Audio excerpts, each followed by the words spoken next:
Ok. Bon, c'est quoi les graphes que vous faites généralement, Maxime?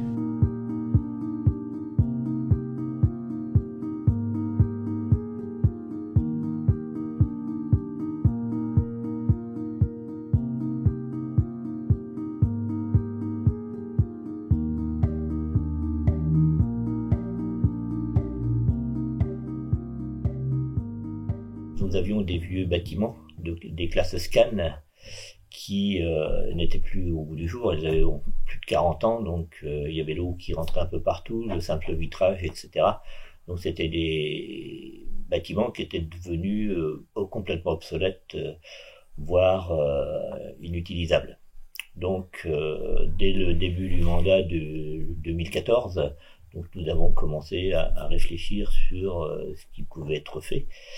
Et donc nous avons eu besoin d'une aide pour cela, et donc nous avons contacté le CAUE.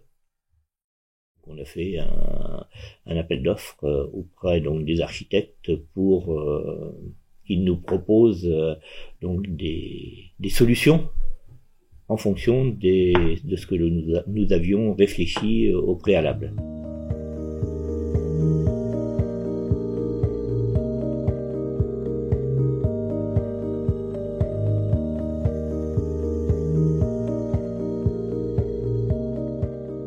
La complexité importante du chantier, c'était le site occupé, et qui a aussi un intérêt pour les enfants de voir le chantier se faire aussi, qui moi m'intéresse assez. Le site occupé, il était quand même assez bien organisé, parce qu'il y avait un corps de bâtiment principal qui concentrait beaucoup d'efforts de travaux, et puis on a réussi à caler ce qu'on appelait les micro-chantiers, c'est-à-dire les interventions de mise en progrès, remise aux normes, etc. des classes existantes, plutôt pendant les vacances scolaires. Donc il y avait un peu ces deux temps, ou ces 3 temps, puisqu'il y avait plusieurs chantiers qui se sont déroulés en parallèle souvent. C'est un chantier qui a été fait à la main, et ça a été assez long à faire émerger cette superstructure qu'on voit ici en briques, parce que ça a été entièrement fait voilà, par des compagnons, dans une période qui n'était pas favorable en plus en termes d'intempéries, donc ça a été assez long.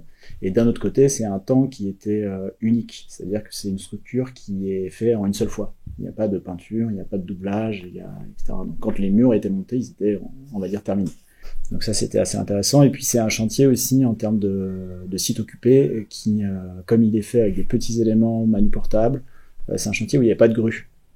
C'est un chantier qui est fait à la main, à l'épaule, avec des petits engins, mais il n'y a pas de grue sur le chantier, bien qu'il soit très grand, assez vaste en termes d'emprise. Et donc ça évitait les survols de cours, ça évitait des complexités de chantier.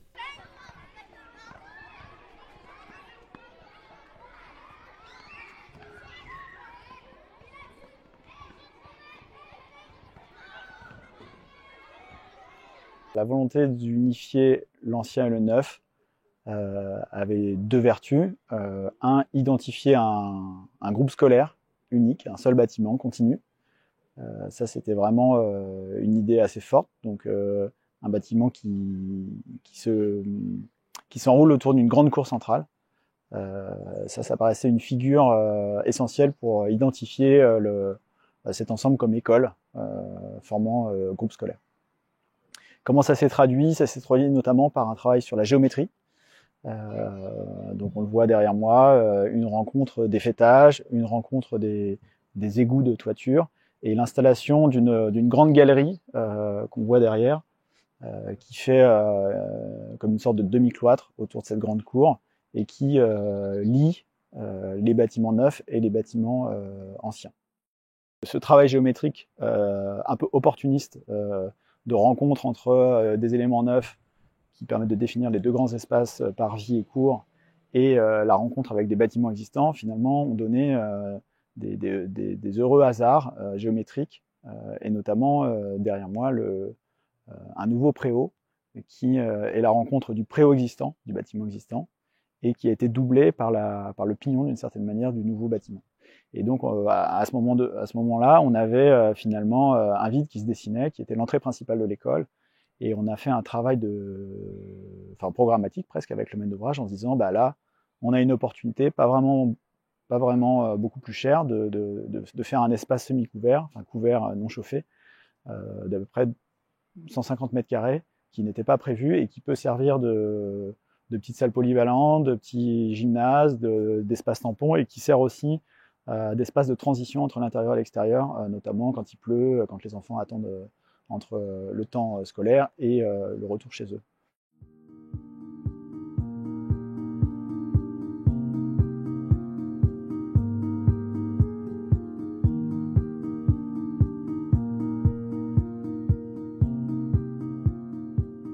On a une série de grandes salles qu'on a voulu un peu indifférencier, qui sont des salles de 60-70 mètres carrés, qui sont soit des salles dédiées au périscolaire, soit des salles dédiées à des salles de classe. Donc en fait, on a un ensemble de grandes pièces et de petites pièces qui n'ont pas été programmées initialement. C'était une proposition spatiale qu'on avait faite, c'était de faire des grandes pièces de 60-70 mètres carrés et qui sont articulées par ces blocs servants qu'on a vus, qui sont construits en briques et qui accueillent les locaux dédiés à ces salles, alors soit des toilettes, soit des locaux techniques, soit des locaux de rangement, soit de la tisanerie.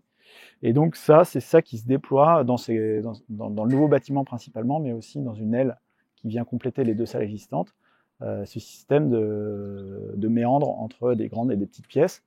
Donc il y a tout un jeu spatial entre ces blocs, avec un registre de portes qui permet des communications entre les salles, des salles qui s'ouvrent l'une sur l'autre, des salles qui sont commandées par ces grands halls.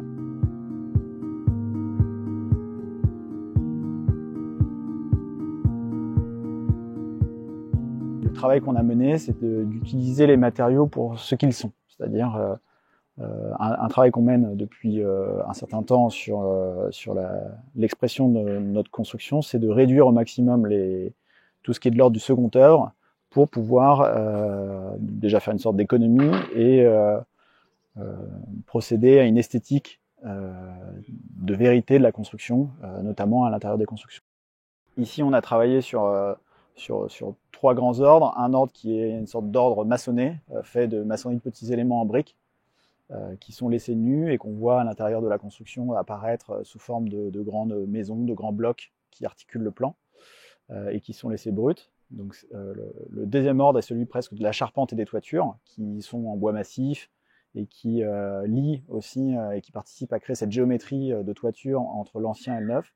Et puis le dernier ordre qui serait ce qui est la vêture, ou en tout cas la façade, ou en tout cas l'enveloppe du bâtiment, qui est la même en façade et en toiture, donc cette espèce de matière continue, qui sont ces tôles de fibrociment. On trouvait intéressant de réutiliser ce matériau qu'on trouve dans les constructions qui sont voisines, qui est un matériau très commun, banal, qui évoque des constructions agricoles, mais qu'ici on a utilisé à la fois en toiture pour son caractère esthétique aussi, puisque quand il est mouillé, il change de couleur, etc. Enfin, il y a vraiment un intérêt esthétique à ça, et puis aussi en façade pour sa robustesse, puisque finalement c'est un matériau qui n'est pas du tout fragile, qui est assez bon marché aussi, et qui permet de faire, on le voit derrière, des détails d'assemblage assez intéressants quand on le laisse à nu, entre ces tôles un petit peu rugueuses, un petit peu brutes, et puis des détails de couverture, notamment d'égouts, de descente de toit, de rives, d'angles, avec du zinc ou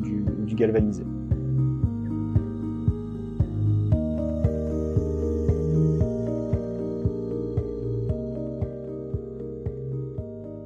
Cet objet insolite nous intéresse en tant que tel, en tant que signe aussi dans la rue par rapport aux pavillons qui sont aussi munis de ces cheminées. Enfin voilà, il y a un caractère un petit peu domestique à l'idée d'installer une cheminée sur une école.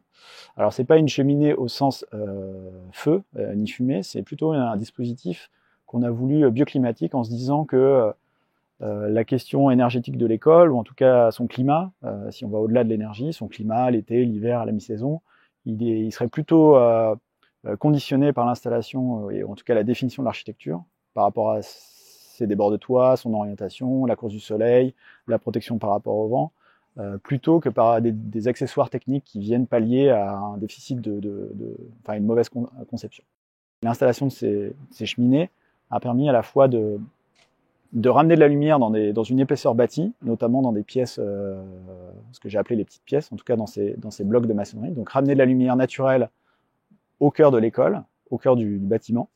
Donc ça, c'était la première vertu. La deuxième vertu de ces cheminées, c'était l'idée de se dire que comme on a une orientation sud dans ces émergences, on peut aussi capter de l'énergie, en tout cas capter des apports solaires, et utiliser ces cheminées pour à la fois réchauffer l'école, ou en tout cas l'air de l'école en hiver, et par l'élévation de cette cheminée, participer à un dispositif de ventilation naturelle, donc en réinterprétant toute une histoire, ou en tout cas des recherches sur les cheminées solaires.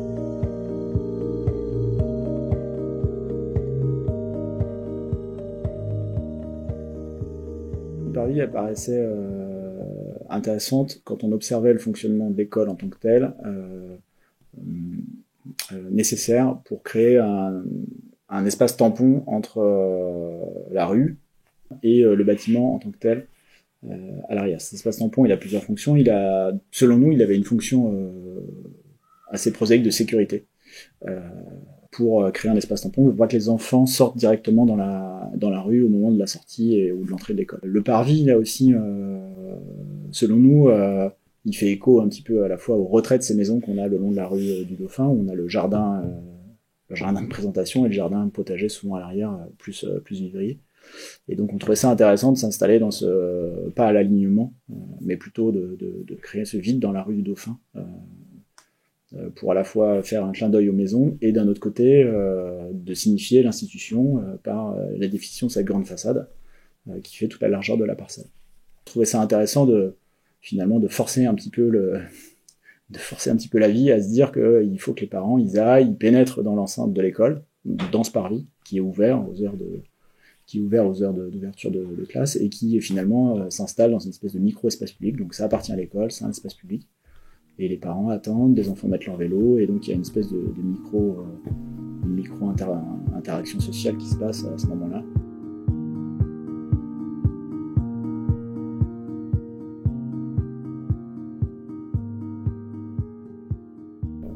Je pense qu'on a un produit qui a la satisfaction, donc on l'a vu lors de l'inauguration, au niveau des élus, mais même au niveau des enseignants, et puis des différents occupants de ces salles, puisque donc il y a le périscolaire et les mercredis loisirs qui sont venus s'inviter dans ces nouveaux locaux, et aussi donc les ALSH de la communauté de communes qui aussi donc ont intégré de manière plus fréquente les nouveaux locaux, parce que effectivement les enfants s'y plaisent, et puis les agents qui travaillent s'y plaisent aussi, quoi.